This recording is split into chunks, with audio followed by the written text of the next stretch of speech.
A GOG Dreamlist is a list of games that people want added onto the GOG catalog.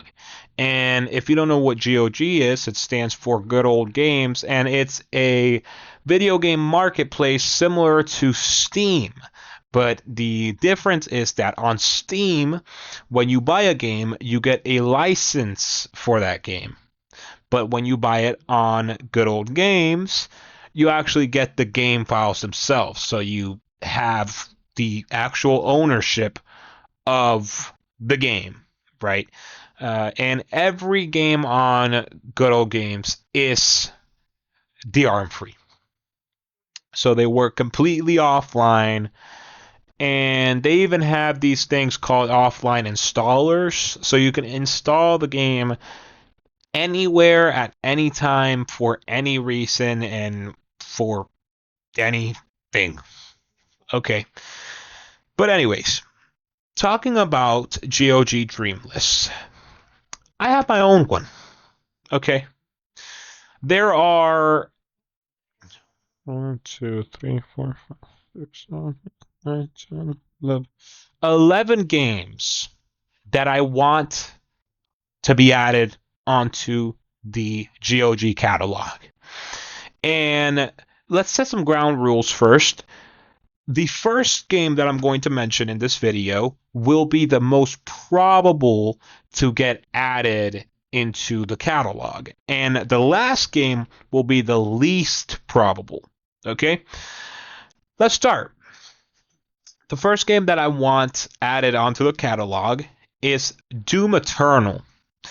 Now, the reason why I'm saying this one is the most probable is because Doom 2016 is already in the GOG catalog, and it's also on the GOG staff pick section. So that means, well, they call it GOG picks, but it's really just because staff at GOG picked that game. Like they have their eye on that game, so it's probably all right. Something is probably already in the works for Doom Eternal and GOG, right? Now, the second game, honestly, these two, the second and third game could be interchangeable because they're both there's a chance that they could get added to the catalog because they're both from indie game studios. And with indie game studios, it's a little bit easier to work than with big AAA companies. But anyways, the second game on my list is Pal World. I played Pal World like a little bit ago, like maybe a couple of weeks ago, and it's still pretty fun. It's still pretty good. So I'd say, yeah, put it into the catalog. I'd like to see that. And also, from what I understand, I'm pretty sure that the single player for Pal World is already DRM free. It's just the multiplayer that has DRM. So yeah, there's a chance that it might get added to the catalog because of that. The third game on my list is Subnautica. I've been playing Subnautica for a while now with my brother using a multiplayer mod called Nitrox. And even without playing it with another person, even if you're playing it alone, it's still fun, man. It's a game from 2016, so it's already almost been a decade now, and it's still fun. It's still fun, and I'm kind of excited for Subnautica 2, kind of cautious because there was like this whole scandal with the studio that's developing Subnautica 2. So excited, cautious. Okay. The fourth game on my list is Watch Dogs 1.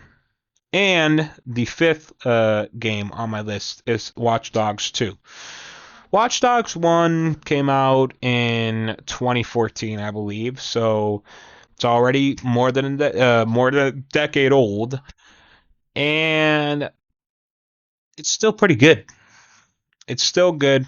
I'd like to play it DRM free, so that's why I put it on this list. But the probability of Ubisoft talking with great old games, I don't know. It seems a little bit hard.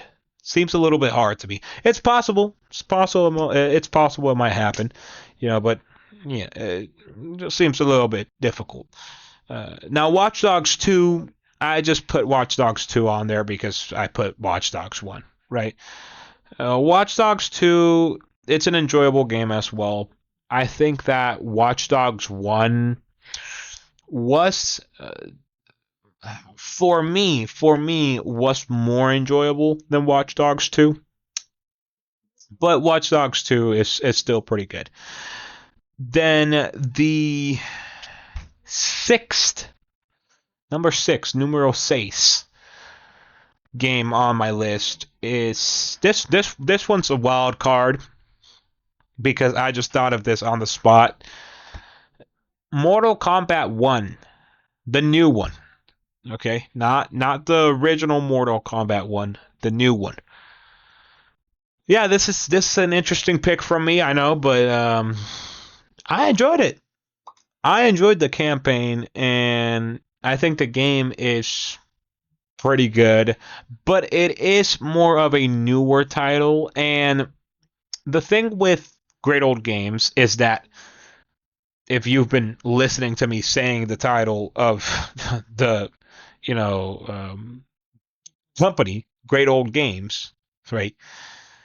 Their main objective is preserving old games, not new games. They still do get, new titles and everything. They got Clear Obscure Expedition 33. They got Baldur's Gate 3 as well. They got another game called The Altars as well.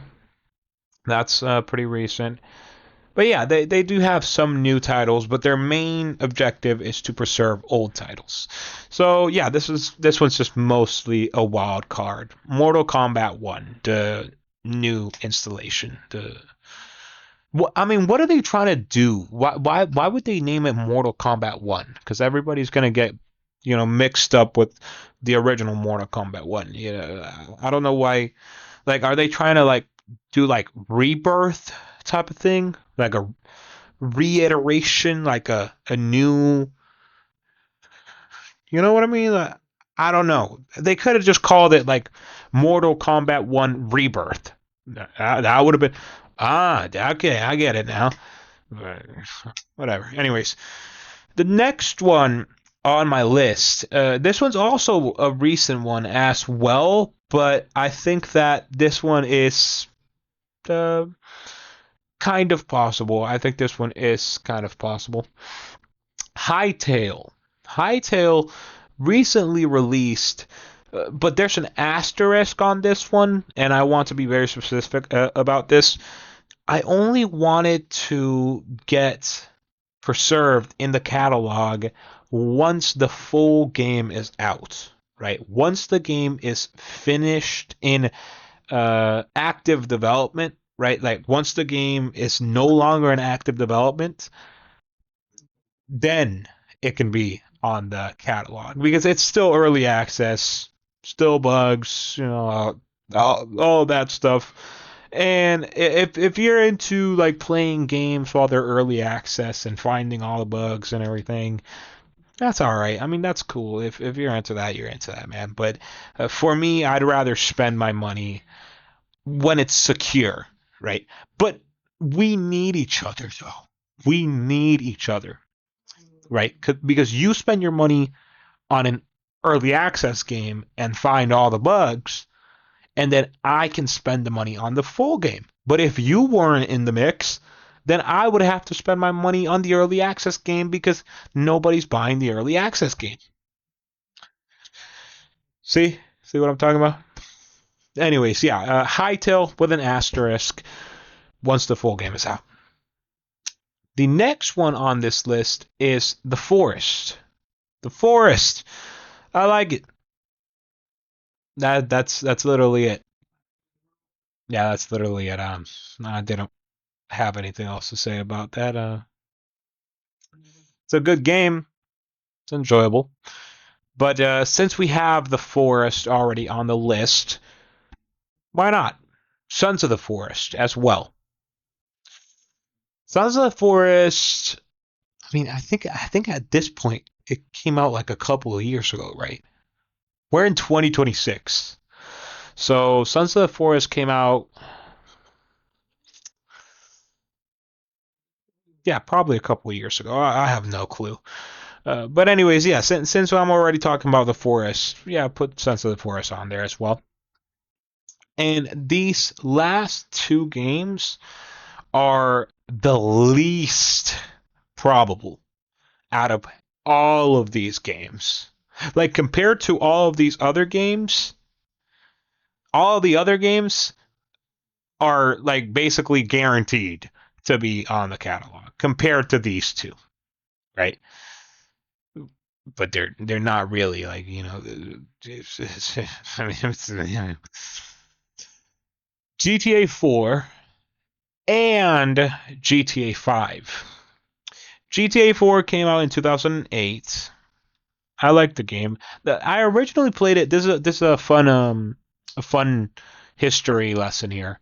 I originally played it because I thought that the cover said GTA 6 with the I and the V. Like I thought that was GTA 6. But no, it has to be V and then the I. So I was really disappointed when I got home and I realized, huh? This disc that cost like $5 at my local retail store isn't GTA 6. This is a scam. But I still played it, and it was surprisingly good. I enjoyed it. And then GTA 5, because I was already talking about GTA 4. GTA 5 came out in 2013, so it's also a decade old. But the problem with these two games being added to a catalog is that the developers of these two games, GTA 4 and GTA 5, are Rockstar games. And they are, in my opinion, notorious for forcing you to download their launcher to play GTA 5 and GTA 4, and also Red Dead Redemption and Red Dead Redemption 2 as well. And you have to have a Rockstar Games account, which I really hate. That, like, I hate when game companies make you create a new account and download a new launcher for a game that you already own on this launcher and you own with this account. Why not? Why not just tell me, hey, don't buy it here, buy it here instead, and just play the game on the launcher, on the native launcher, and with the native account, right? Instead of buying the game on Steam, instead of buying the game on Steam, right? Don't buy the game on Steam, bud. Okay? Don't buy it on Steam because you're going to have to download a second launcher and then make a second account. So what's the point of buying it on Steam, buddy? Just buy it on Rockstar Games. Gotta think. That's what I wish Rockstar would tell me directly because I'm slow. But anyways, yeah, that was my GOG Dreamlist. I said the name twice. I don't know. I was just thinking like GOG. Nah, that doesn't sound right. GOG. I guess yeah. But anyways, yeah, that was my dream list. That was my list of games that I wish were on the GOG catalog, DRM free, because I wanna own my things. I wanna own my things. Okay, most of the games that I buy now are from GOG because I know that they're a better company in terms of ownership than Steam is. Okay? But anyways, that's about it. Thank you for watching. Stay warm, stay safe, take care of yourself, and I will see you in the next video. Bye-bye.